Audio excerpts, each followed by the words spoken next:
Dr. Gio, welcome to the show. Thank you, Meb. I'm glad to be here.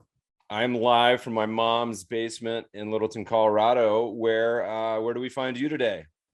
I'm in Winter Park, Florida, just outside of Orlando. Slightly different vibe than here. I was just in Florida. I may be in the other winter park tonight in Colorado skiing, where it has one of the coldest places in the country, the ice box of the West, as they call it. But you spend a little time here too, right?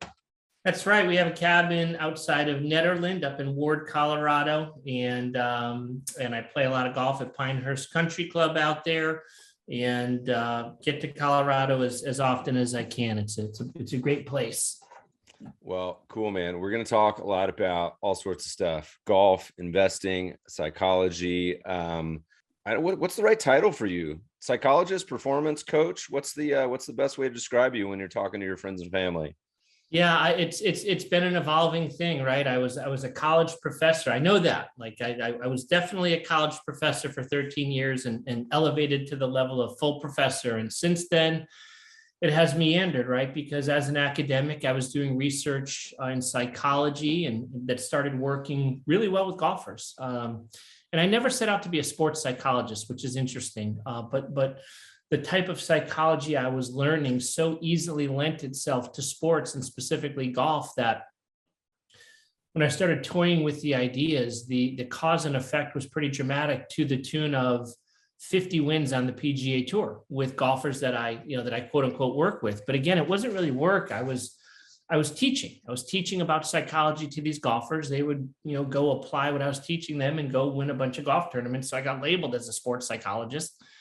And I wrote two books that are under the heading of sports psychology, right? Fearless Golf and Golf Flow are both sports psychology books. And I've published in academic journals of sports psychology, but I'm not really a sports psychologist. And then what happened was in 2015, I think it was, I was out at the US Open in Chambers Bay, Seattle, Washington, and I got an email from Steve Cohen's chief of staff and said, hey, one of our portfolio managers was at a speech that you gave, attended a speech that you gave about sports psychology.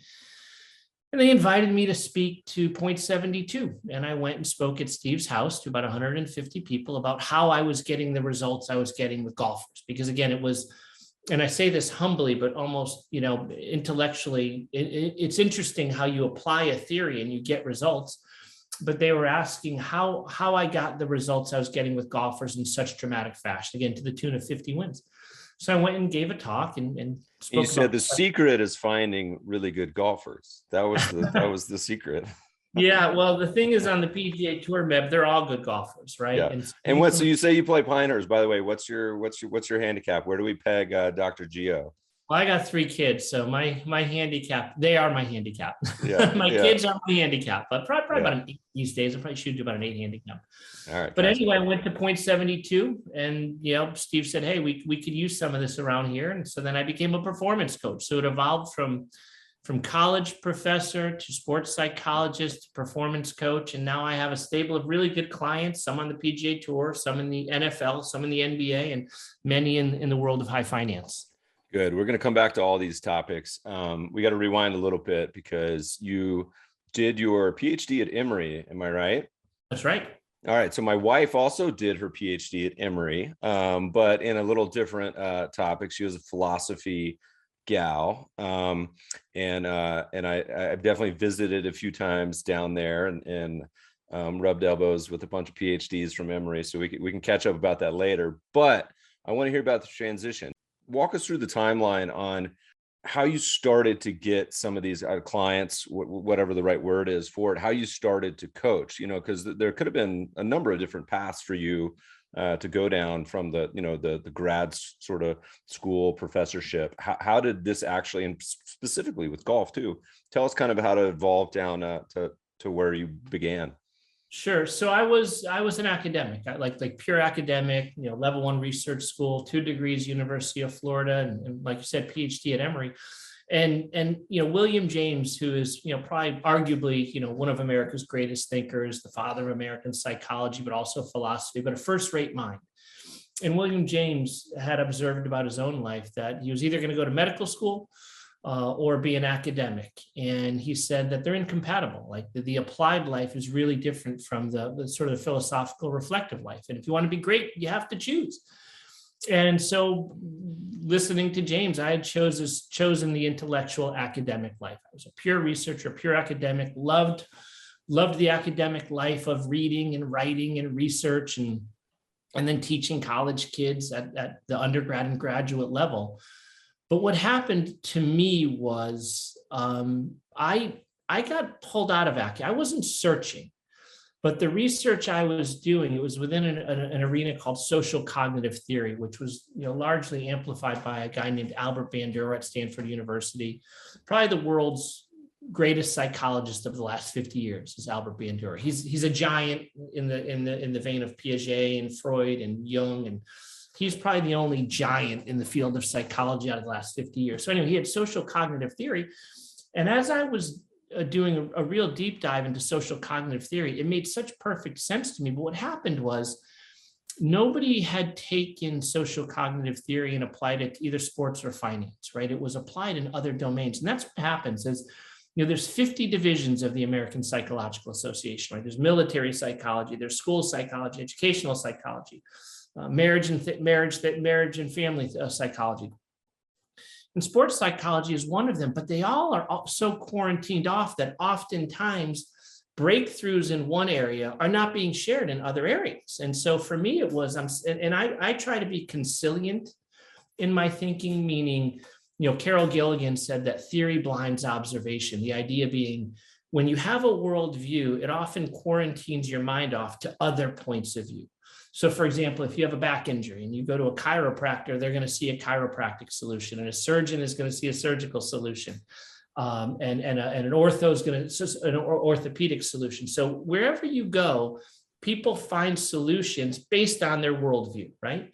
And I try to break free from that by really delving into all areas of philosophy, sociology, psychology, math. I really try to be a conciliant thinker. And so for me, I was reading social cognitive theory and saying, man, this applies to sports, but this is golf. And I knew a bit about golf because my father played. I played in high school and at the University of Florida, I had friends on the golf team, but it was just such a perfect fit that I wrote a thought piece one night at 2 a.m. because when you're an academic at Emory University in a PhD program, all you do is read and think and talk and think and read and don't sleep.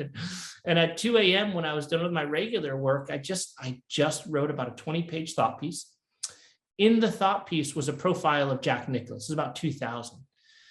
And what happened was at the time, there was no email. Someone photocopied my thought piece and they gave it to a guy named Davis Love III, who's a PGA Tour golfer, who then took the lead at the Masters and referenced my thought piece.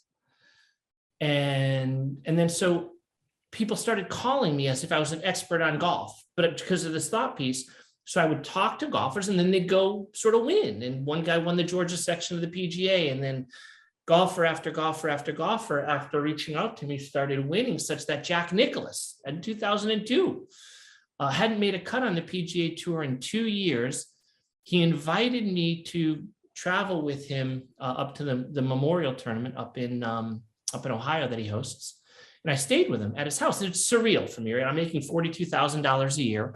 I'd written a thought piece that had Jack Nicklaus' psychological profile. And he asked me, he said, how did you know these things about me? And I said, Jack, I didn't. Like, I looked at all your interviews. I reverse engineered your thinking. And this is the assumption that you had to be this way. And he loved it. And then he made the cut. He hadn't made a cut in 2 years. So the golf, this is when Tiger Woods was on the tour for 4 years. So the whole world was looking at golf, looking at Tiger Woods and Jack Nicklaus. Jack Nicklaus, they asked him, where did this come from? You haven't played this well in so long. And he referenced me. And that was the shift. When Jack Nicklaus, who had eschewed sports psychology his whole career, says, and I quote, he's the only sports psychologist I've ever met who's worth a damn. So like that's high praise from Jack. And then what was the take us back? Like what was the kind of the analysis that had Jack sort of like insight and breakthrough at this time? Right. So, What did you Simon, just tell him? Was it just 20 pages of just be the ball? Or like what was the mindset? What was the mindset? it starts with, in that case, it started with the why. So one of the first questions I ask really anyone who thinks they want to work with me is like, why do you do what you do? And it's not the Simon Sinek stuff. I don't find that particularly rigorous, but I'm glad somebody's talking about the why. But prior to Sinek, real psychology was delving into the why.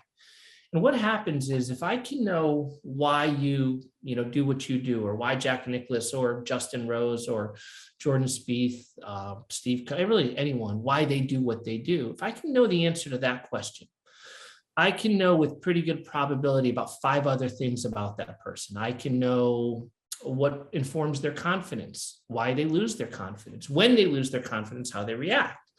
I can know the manner in which they likely lie to themselves, to the degree they externalize success and failure, or internal. So that why question is so powerful. And what happens is people tend to bucket into one of 2 categories. Like if I say, why do you play golf? If you tell me that it's because I want to win trophies and I want to be famous and I want to get rich and I want to be the man and I want to beat other people, like all those traits bucket into what's called an ego orientation, right? So people do things because they want to embolden or enhance or improve their ego, their sense of self. The other category is people say, well, because I love the challenge, I love learning, I love to solve hard problems. Like there's an intrinsic motivation. You realize that whether people are partially intrinsically or extrinsically motivated, the degree to which they need other people's approval, the degree to which they love solving hard problems versus having things done easily for them, are 2 radically different profiles of a person that tell me so much about them. And you can see the way you can actually forecast the way the dominoes will fall in their career. And so Jack read that and he's like, man, that's how I used to play. But when you become famous, there's a psychological shift that happens. I would say almost every golfer who's of any, like, I often say I felt like the Undertaker of a small town, that if you were a really, really great golfer, you almost had to come visit me, because the things that kept happening that would undo great golfers' games, right? And Jack read that and it blew his mind, and he went and started to play better. And in fact, a month later, he went on ESPN. He was on a fishing show because he loves to fish for bonefish, and they weren't catching any fish. And he had referenced that piece again. He said, that's okay. I'm a mastery fisherman, not an ego fisherman, right? He started to view himself a certain way. And so that was the beginning. And I will say that concept, whenever a golfer reads that, they see themselves in one of those 2. And when I can shift a golfer down the right path, that's what's led to really a lot of the success on the PGA Tour. Well, let's stay there for a minute. You see this all the time in both. And I wonder how many people who may actually start out ego driven, they're young, they want to prove themselves, they want to make a bunch of money, they see all these things and maybe have a little success, and then are actually able to make that transition maybe to mastery. Yeah, no, when you profile the greats, they're almost they are categorically mastery oriented. But what happens is interesting is we talk about that psychological shift. So we can talk about really investing in golf, but let's talk about golf for a minute, and then we'll shift to the world of finance. So every golfer begins playing golf and staying with golf because it's just awesome. It's an amazingly fulfilling game in every way, right? So you start out playing golf because you love it. So you're out there till the sun sets, and you don't want to go home, but you have to because you can't see the ball, but you can't wait till your mom or dad drives you to the golf course the next day. And you see it everywhere in the world. You see people chasing the game. You see really, really wealthy people, really, really famous people, really, really accomplished people. Once they find their way into golf, it's like they don't leave because the game is so hard, but it's so telling about you as a person. It reveals us. So people get addicted to the game of golf, right? And what happens is that obsession and that love of the game, because of those things are in place, you become really, really good at it. So what happens is the developmental path is you become good at golf. So maybe you get a college scholarship, right? So all of a sudden you get to college, and because of your love of craft, your love of challenge, your love of learning, well, now you get a special dorm room, and you get cool shirts, and you get your own sort of perks, and you're on campus, and you're a college athlete. So what happens in the mind is you start to realize is because of this thing that I love, because of this, I get this. When I play good golf, I get recognition. I get to play on the team. And then it goes all the way to the PGA Tour and you start making money. But the psychological shift happens when the thing that you get becomes more important than the game, whether it's wealth or validation or fame or trophies. So what I always say is it's okay to be both mastery and ego, but there's got to be an order. You can't care. It'd be like Einstein saying, I'm going to get into physics because I want to win the Nobel Prize. It doesn't work that way, right? The game is too hard. What the research shows is for mastery oriented individuals, when you dive into something because you love it, right? It's Will McKinsey living out of his van in Montana because he loved to snowboard, like for 3 years lived out of a van. You see it in a lot of domains, triathloning. You see it with runners. You see it. I saw it recently with kayakers, like people who are willing to they were mountain biking, right? I was with a mountain biker 2 days ago. And so what happens is people who are pursuing something for the passion, their memory is better. Anxiety is lower. We call deeper cognitive processing, like all the things that relate to success. But when we shift and we're doing things for the optics or the veneers of it, like it's not that I love golf, but I want to project myself a certain way. This happened to a golfer named Rory McIlroy, for what it's worth, who's probably the most talented golfer outside of Tiger Woods of the last several generations. No one would deny that.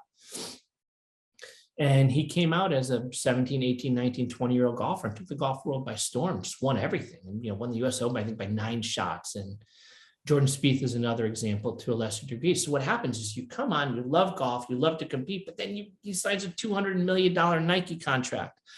And he's in commercials for Omega watches talking about being a superstar and what happens is you could really see the shift. And I was early on this, and I think I offended Rory because somebody had mentioned it to him, and I didn't mean to do that. I was just on the Golf Channel making an observation saying, like, he's in trouble.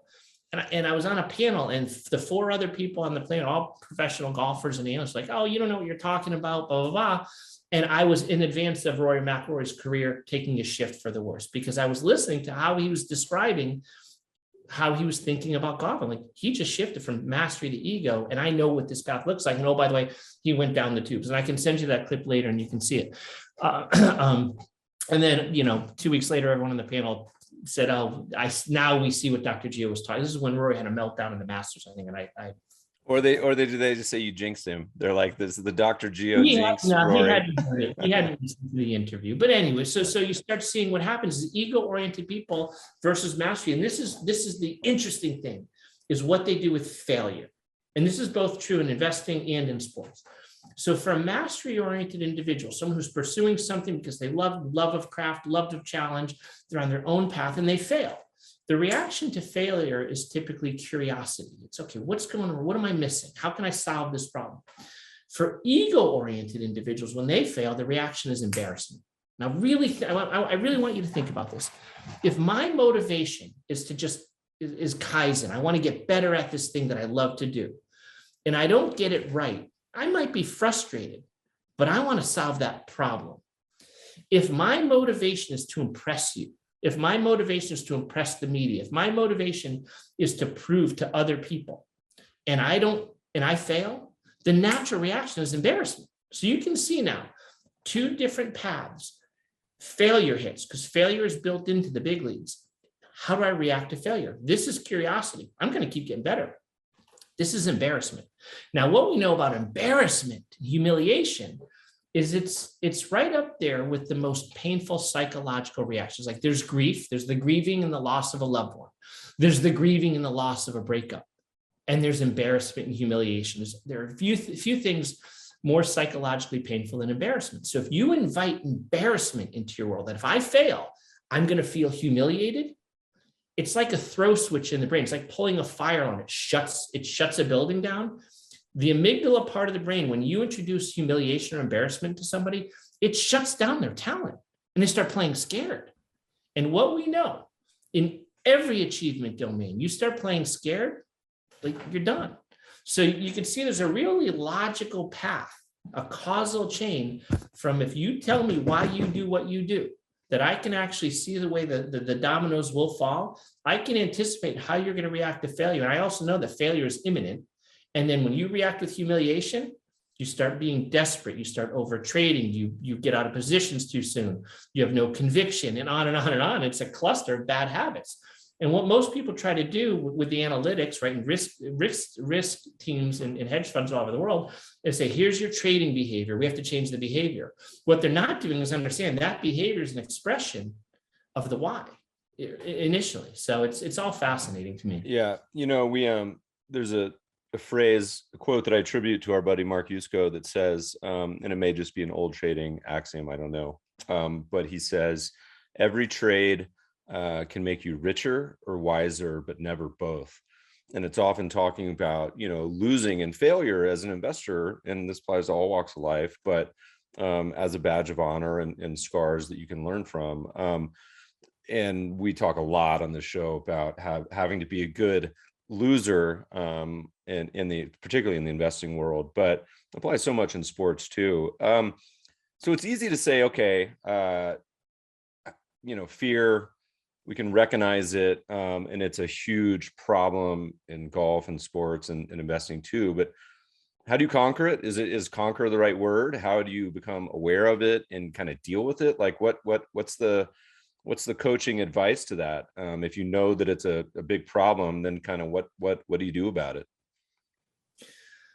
Well, that's a really good question. Fear and anxiety are, probably two of the most heavily funded research areas within psychology.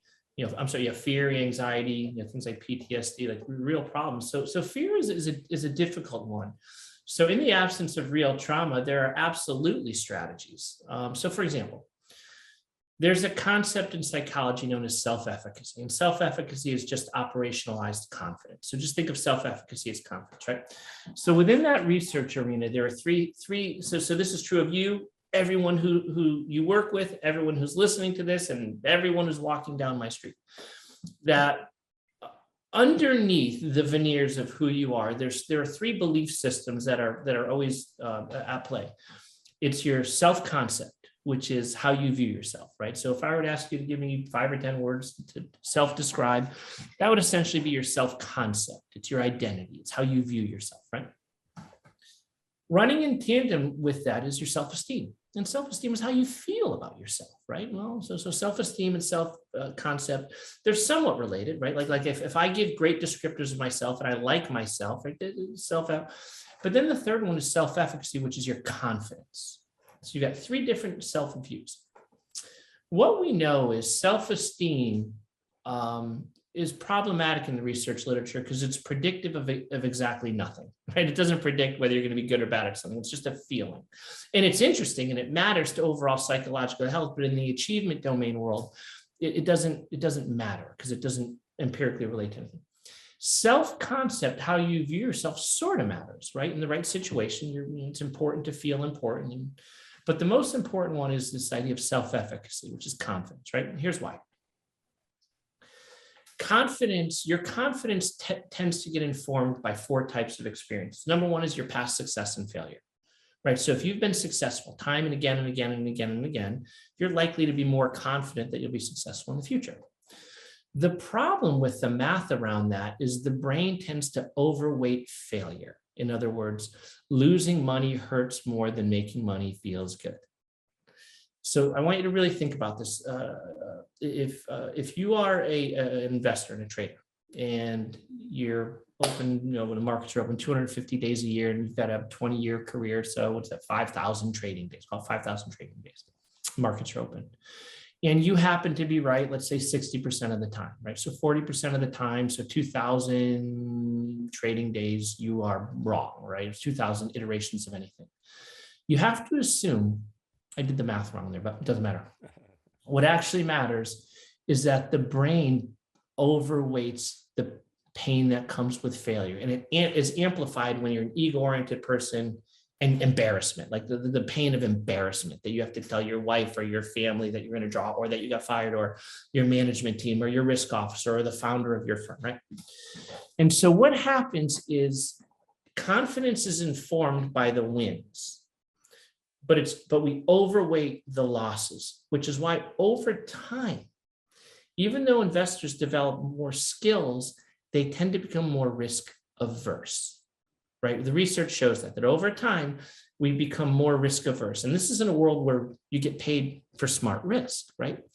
So it becomes a bias. Essentially, if you don't have a toolbox for dealing with how you're going to handle failures, if you don't have a process around failure, you will eventually start trading from a place of irrational fear. It's just math, unless you have a particular type of brain that you can shed that or. And so like the Eli Manning, you can just chuck a few interceptions and come right back to the line of scrimmage. Yeah, like athletes, at the highest level have all found a way to deal with, for example, deal with fear. For example, Tiger Woods. Here's what Tiger Woods said in his book. He says, "I refuse to give in to fear, real or imagined, or to be afraid, either consciously or unconsciously, of anything or anyone." Like, what? Yeah. Let me think about it. The greatest athlete, arguably in the history of sports. Like, if you want to do a comparison of Tom Brady, Tiger Woods, Michael Jordan, Wayne Gretzky, Michael Phelps, and you get them all in a room, I think this is true. And I know that I've been around a few of them. They'd all agree that what Tiger did is the hardest, because golf's the hardest of the things. And it puts such a premium on your mental game and your physical game and. So I think most people, it's debatable, but like, what Tiger did, that body of work, I'd put it up probably better than any of those guys, right? And the question to someone like me becomes, how the hell do you do that in such a hard game? How are you against 139 other the best players in the world for about 5 years? It's pick 'em. One guy versus 139 other guys, and you're going to go with this guy. He won 8 tournaments in a row. Like, what? So what's the belief system that informs that body of work? Well, that belief system is rooted in what I just said. It's, I refuse to give in to fear, real or imagined, or to be afraid either consciously or unconsciously of anything or anyone. If you could take that belief system and insert it into any investor, all of a sudden you're removing one of the primary biases. All the language these days around cognitive biases. One of the biggest biases has to do with two things, right? It's fear and sort of the desire that's in that eternal dance with fear. And so what Tiger is saying in that statement is, I'll acknowledge my fear. He's not saying I refuse to feel it. What he's saying is I refuse to give into it. And it can be real or imagined. It doesn't matter. I'm not giving into it. And it can be of anything or anyone. All of a sudden, you see the equation is, I'm not going to be afraid of people judging me. I'm not going to be afraid of failing. I'm not going to be afraid. I'm just going to have a playbook for dealing with fear writ large. And you take that and you apply it to Jack Nicklaus, Ben Hogan, Sam Snead, Patrick Cantlay, who's one of the greatest, best young golfers in the world these days, and all of the best investors I've ever seen or worked with. They all have a playbook to deal with fear and to find a way that those failures don't create the bias of I'm trading from a place of fear. And when they feel that they are, they have a playbook for compensating so they're not their own worst enemy, right? So that's step number one.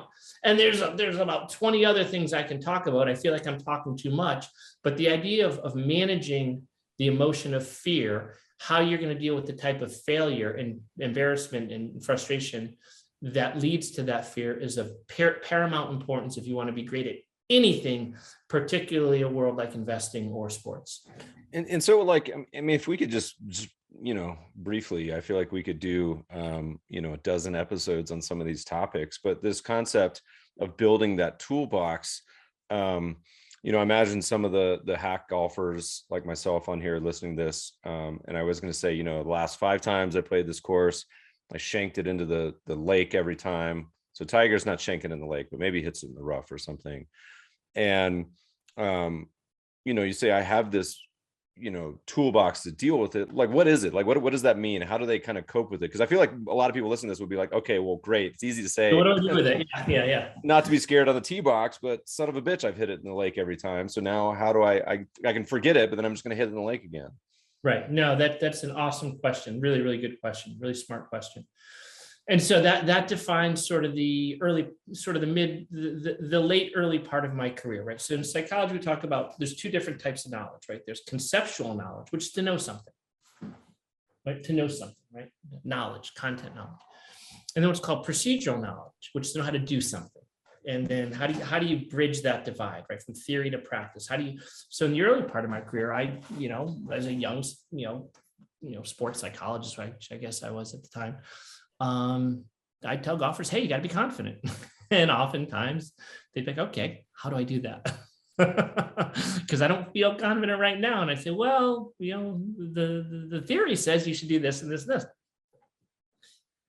And so transitioning from the conceptual how to the procedural do, I think is probably, for me, and if I were to sort of audit and critique my own career to date, I would say that's the biggest leap I made is teaching people the do, how to do confident, how to be confident, not just think confident.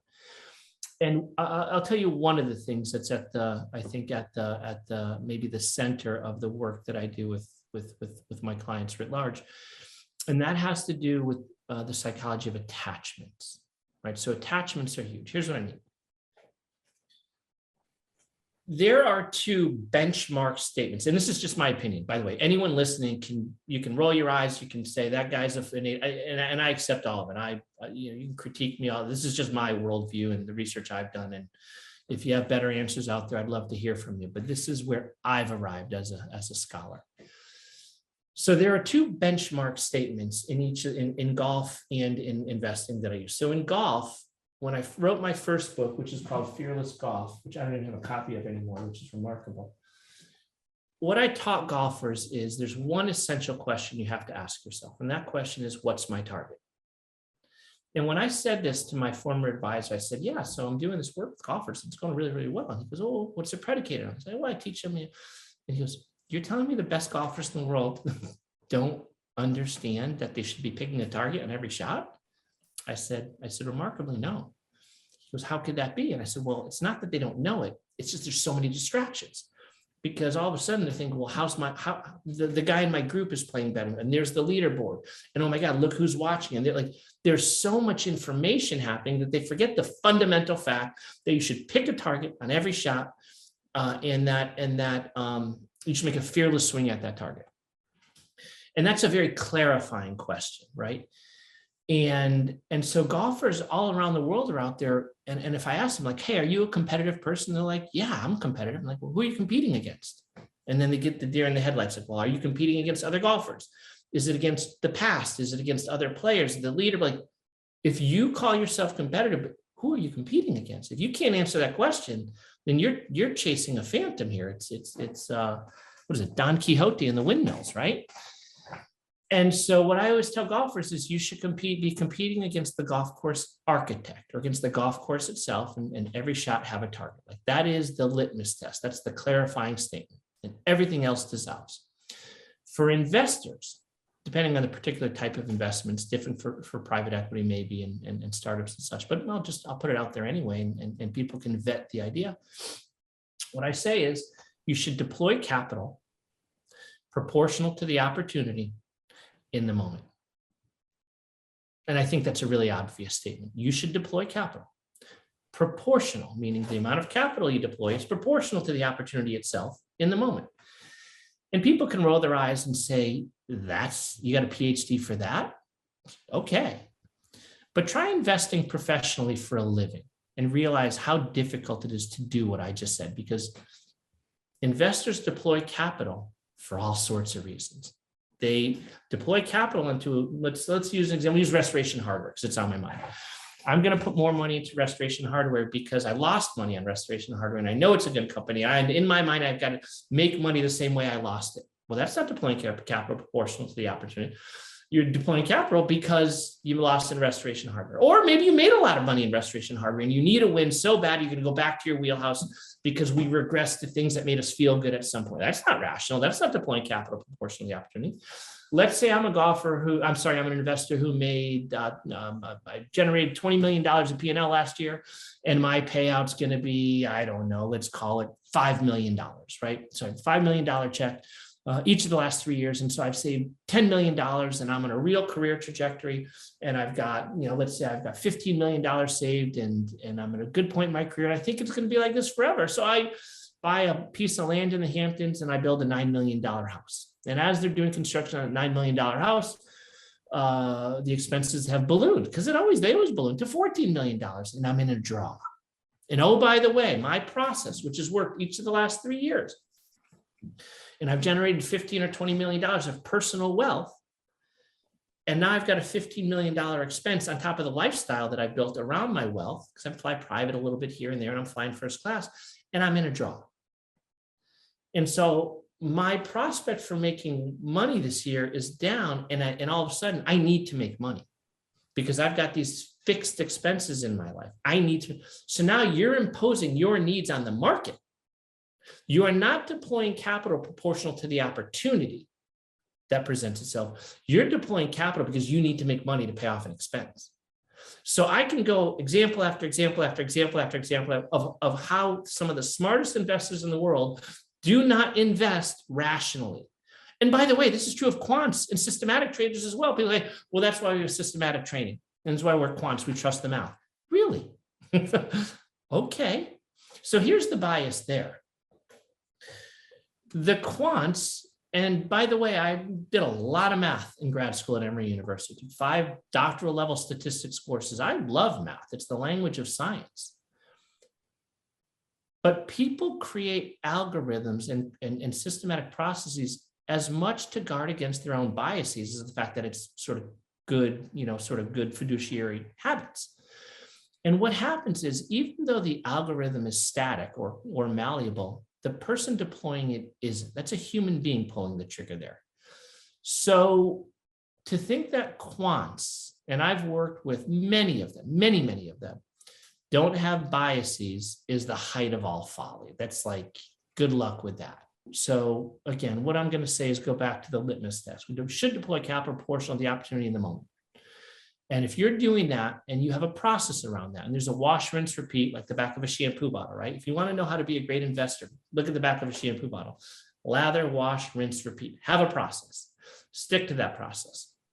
Independent of the variability of the market, run that process, and in aggregate, over time, you should be able to make a lot of money if you're smart and talented and rigorous and so forth. So, well, it just brought up a memory. We talk to investors a lot on this particular topic where they talk about their positions. We often ask them to say, does your portfolio look like kind of an ideal portfolio that you would, if you had a blank piece of paper, you would implement today? And often, if not majority of the time, the answer is no. And then the analogy I give is go look around your garage.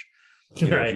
If you had an empty garage, would you go buy all the things that you currently have in the garage? And there's never been one person ever that's like, yeah, I would buy exactly that exercise bike from 20 years ago, and on and on and on. And so,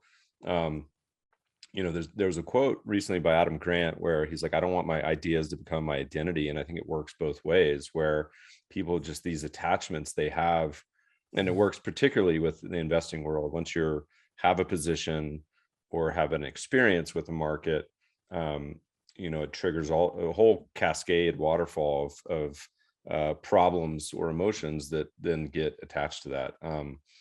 But while we're kind of in this genre, would love to hear, you went from primarily golf and sports focused to the investing world. And, I think the older crowd listening to this podcast will know Steve Cohen as SAC. The sort of slightly younger crowd will know him as Point 72. And the youngest crowd will know him as the owner of the Mets. So he's got all 3 of those hats.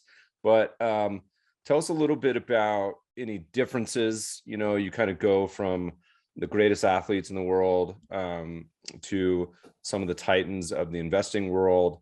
Was it a big shift for you? So listen to this.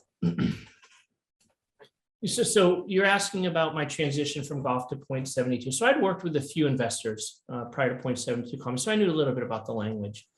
But when Steve had invited me to sort of come in and be on staff at point 72 and be sort of the in-house performance coach, I said, listen, there's a lot about your world I don't know. I know the psychology of it and so forth. So what happened is we both agreed that it would be a mistake for me to just jump in and be an employee. And I didn't want to put myself in a bad position. I was a professor at Rollins College, had a great job and a great life. So I started working with 4 of his PMs initially.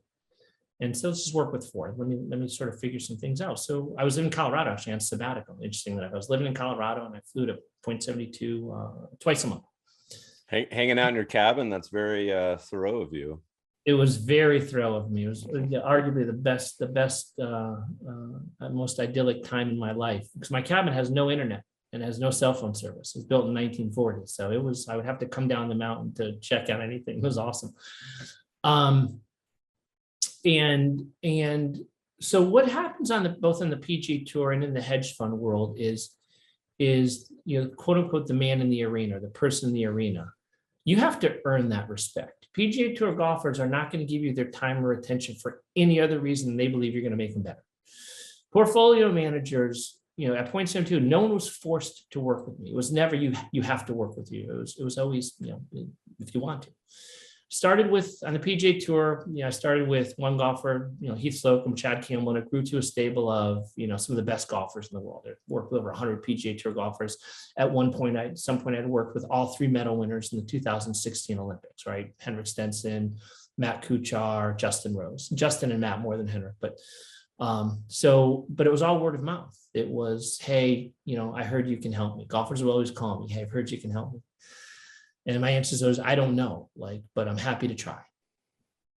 The PM community, I started with 4 and I was on sabbatical with the intention of returning to my professorship. And what ended up happening was at the end of my sabbatical, it had grown, my stable of PMs had grown to, I think, 15 or 16 at point 72.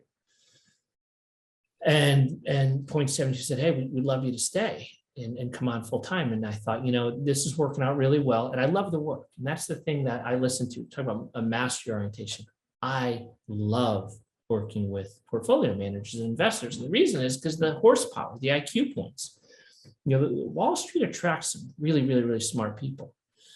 And at that time in my life, I'd been doing a lot of teaching, but I didn't feel like I was learning a whole lot. So I thought, yeah, I'll give it a shot. And my stable had grown to 15 or 16 PMs within point 72. And by the time 5 years had gone by, I had 90% of the investing community at point 72. And it was what's wrong with the holdouts, the final 10%? Are they just like, I don't need this this wishy-washy sort of feely advice? Like why It's not that. It's not wishy. There's nothing I do is wishy-washy. But I'm saying the perception, like why wouldn't people opt into this concept of a coach? Well, so I think for the same reason. So I'll give an example. A golfer named Jordan Spieth and I had dinner in 2010, I think it was. No, I'm sorry, it's 2015.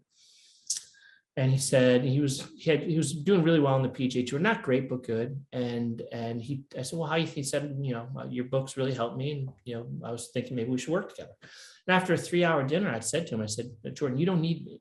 Like you're thinking perfectly. Don't get bullied by the fact that you don't win enough. Like you're fine. And he went out and won that week by 10 shots, and then had one of the best years in the history of the PGA Tour in 2015. Cheap dinner, man. Yeah, right. But this idea that if you have a process that's working, not everyone needs a psychologist, not everyone needs coaching. And I think that when I've had enough success that I don't need the work, I can say to people, I don't really think you need a whole lot of help. As I listen to you talk, it's perfect. And even though I probably had met with every PM at point 72 at some point, like some guys got it figured out and they know themselves. Like that, Ari Keeve used to write about the importance of knowing yourself. If you know yourself, you know the markets, you know your habits and your biases, like you don't always need me, and I'm okay with that, right? And if you need me, maybe you need me once or twice a year. You don't need me once a week. So there's a whole myriad of reasons. So, but getting to work with people with PhDs in theoretical math from Harvard University, and getting a chance to work with, with someone just the captain of the former captain of the Harvard hockey team, and just these intellectual giants. And I celebrate smart. And the fact that I can go toe to toe with these people to me makes me so proud of myself, because these are real pedigree, Ivy League, MIT, Stanford, competitive people who want to talk to me. I'll take that all day long. So I found and continue to find Wall Street intellectually invigorating place, and I love the game. I love the challenge. And so, one of the areas seemingly in the investing world that might be a little bit different is, the markets in general. There's an element of randomness. I think almost, I don't know if you've ever had any, professional gambler clients, but there's a similar challenge, which is, you can have the right process and the outcome may not work out. Whereas I feel like a lot in sports, you can go, the harder you work often has very direct outcome results. The more you practice, the better you get. And sometimes just like you get stuck in an environment in the investing world that can last a really long time, depending on, how you approach the markets. Obviously the hyperactive trading or the people doing on a very short time frame, that's different than the people doing it on months and years. As you spent time, and kind of did this engagement, was there an element where you said, okay, like here's a very specific difference from the golf sports world that I need to address that has like a measurable impact, or was it actually, pretty darn similar across the board? The answer is yes. Right. Really different and really similar. And it's funny you say that, because people have asked me a lot, what are the similarities and differences between golf and investing? And I've really parsed that out lately, and I'm going to actually write a thought piece on it pretty soon. But here's one of the most important similarities, speaking to your concept of variability. Right? By the way, the lesson in this is everyone needs to write 2 a.m. thought pieces, because you'll never know what career fork in the road it'll generate for you. I have a very similar story, writing a white paper in my early days that was unintentional, that kind of sent everything this way. So everyone just hit publish. All right. So sorry to derail you. Keep going. Right. So one of the probably the biggest parallels between golf and investing is the variability of the outcome. So in golf, it's score; in investing, it's P&L. Right. So let's just start there. Right. And so when you think of the difference between chess and poker, chess and backgammon, the difference between those two games is randomness and variability. Right. So backgammon has the roll of the dice. That's a variable. And in poker, it's the cards that you dealt. That's a variable. Whereas chess, it's just direct mano a mano, 100% control over the board. So let's just focus on arenas where the scoreboard, the P&L is knocked around by things over which you have no control. So when we talk about games that have variability in outcome, when that outcome can meaningfully impact your life, right? Your potential to earn money, which by extension, your potential to feed your family, feed yourself, take care of yourself, get insurance, and so forth. So whenever your well-being in life is governed by things over which you have little or no control, that brings anxiety into play, right? So government policies that impact your life, people go crazy over various things that exercise influence, monetary policy, just all the things, right? That influence your life and that you don't have control over. So what happens is with this variability is that people tend to attach to results. So let's talk about that as an a priori concept, like just assume that if you're a human being, unless you're, in the half of a percent of people, like you'll attach to various things. So for example, we attach to the past. Someone criticized me or made fun of me when I was in 5th grade and I never let it go. And like you're attached to the past.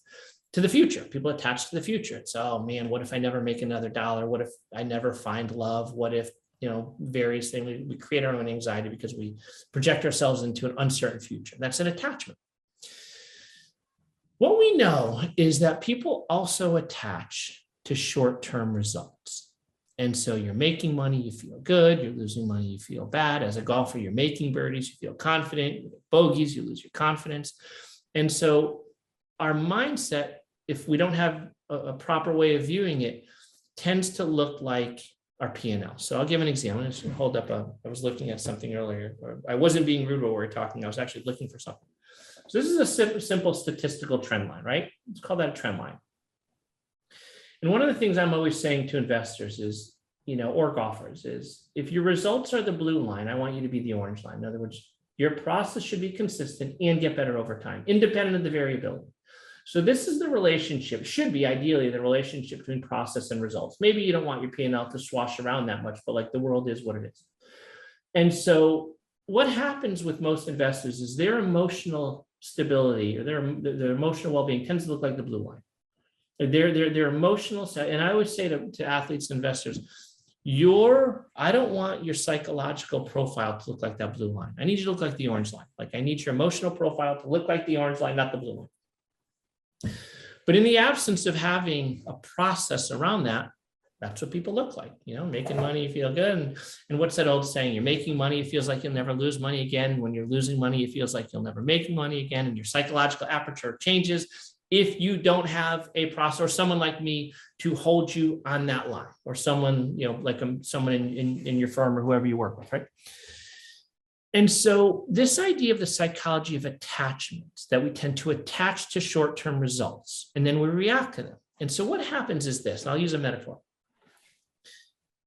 If this is my results and this is me, and I'm attached to my results, as the results go, I go with them. And so what happens, I have no freedom. So what you realize is freedom and attachment cannot coexist. This is freedom, this is attachment. This is P&L, this is my mental well-being. If I'm attached to P&L, I have no psychological freedom, which means I have no objectivity.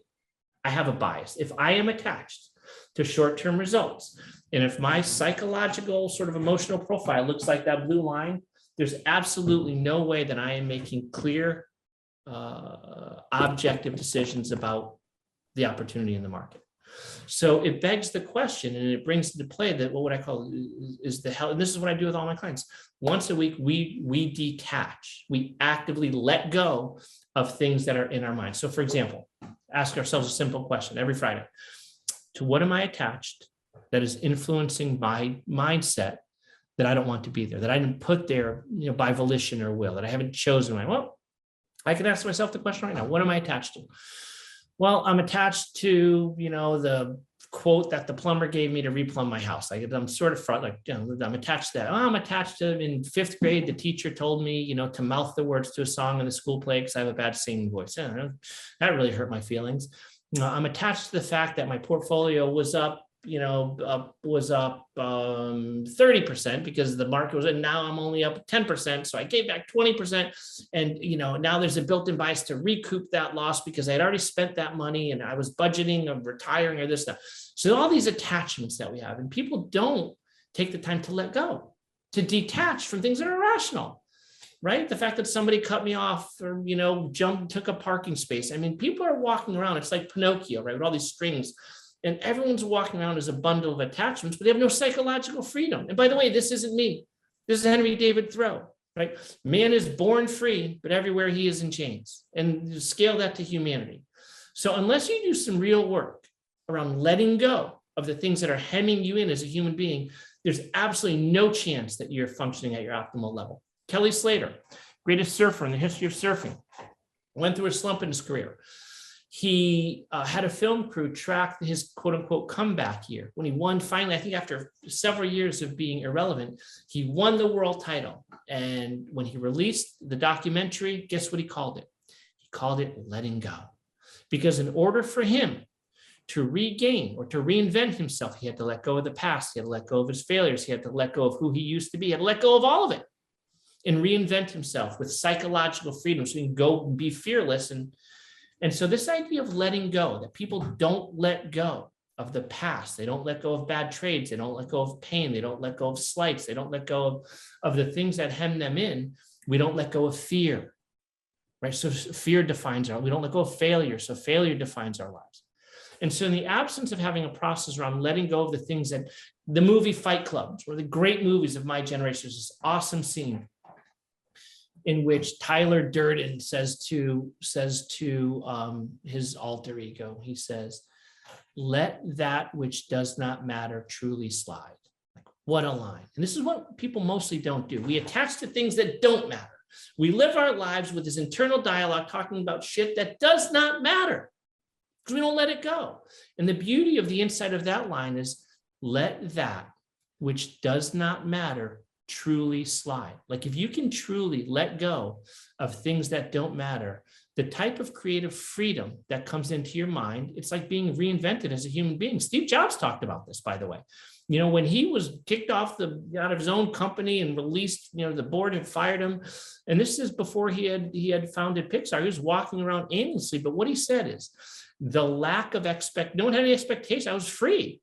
And what happened? What filled the void of that freedom was a period of creative expression that led to Pixar.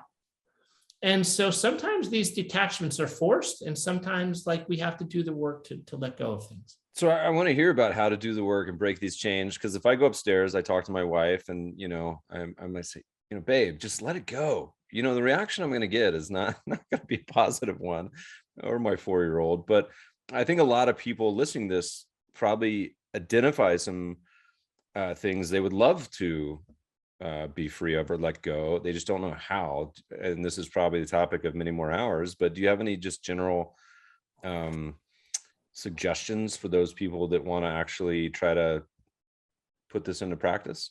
Sure. So this is where we borrow from religious tradition, right? So if you look at whether it's Christianity or Buddhism or the Islam faith, one of the things that all religious traditions have in common is some form of prayer, some form of, you know, so I'll use Christianity as an example. Church every Sunday, grace before dinner, say your prayers at night. Like, well, why can't I just go to church on the first day of the year, you know, to tell God I'm sorry for my sins and try to be graceful, and then I'm done for the year? And so what all religious traditions suggest is that in the absence of actively practicing your beliefs, you will default into a worse version of yourself. Like, if you don't go, in the Christian tradition, it's, you know, you'll end up with original sin, or being driven by the 7 deadly sin, like sloth, greed, lust, all these things that get us in trouble. But 2,000 years to get it right, and they're still maintaining that you have to actively practice your beliefs. This is true of Hinduism. It's true of Buddhism. It's true in the Muslim faith. It's true in the Jewish tradition and faith. Like, you have to have habits. Same is true of letting go of attachments. If you don't actively practice letting go of things, you will default to a state of attachment and you will not be free. So you can go to your wife, or you can go to anyone and say, hey, you need to let it go. And you're right, it's not going to go over well. For many reasons, by the way, and myriad of reasons, I'm sure, because, you know, in as much as I talk about things with all my clients, marriage is at the center of it, and you know, and also she's an Emory PhD, and once those wheels start spinning, she's gonna be thinking about it all night. Next thing you know, it's a 20-page thought piece, and I'm the center of it. Here we go. Yeah, she's like, what do you mean by that? Like, that's a bad road. Yeah. So how to let go of attachments is just get in the habit of actively practicing letting go of attachments. You'll be bad at it at first. Everyone is. But the more you do it, the more you sit and you ask yourself, to what am I attached? And close your eyes and you just sit with your thoughts.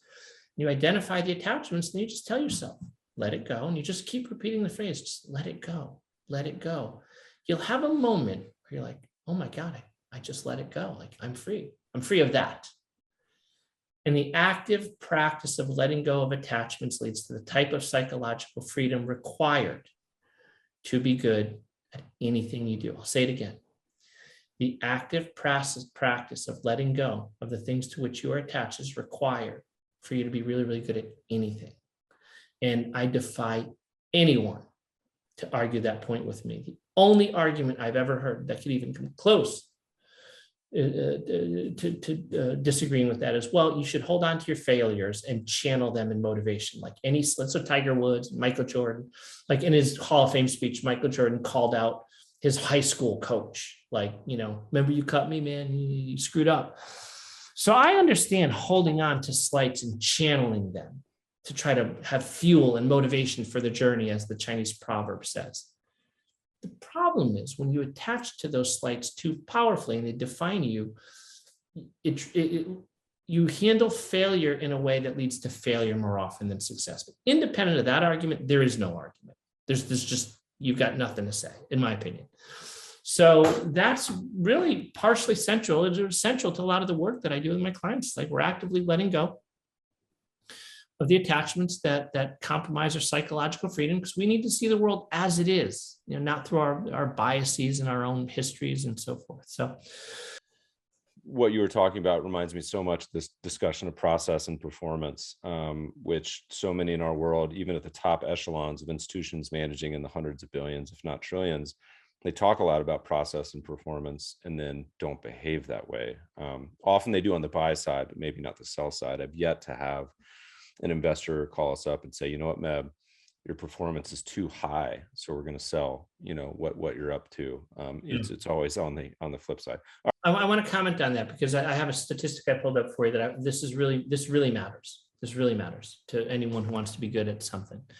From 2002 till 2005, Tiger Woods had 1,540 putts from 3 feet and in. He missed 3 of them.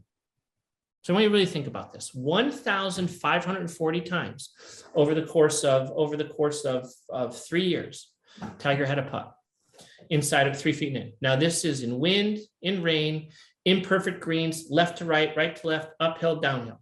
1,500 times, he only missed 3 of them. Can you imagine the type of discipline, rigor, commitment to process required? Like, that is the greatest single statistic I've ever read in sports.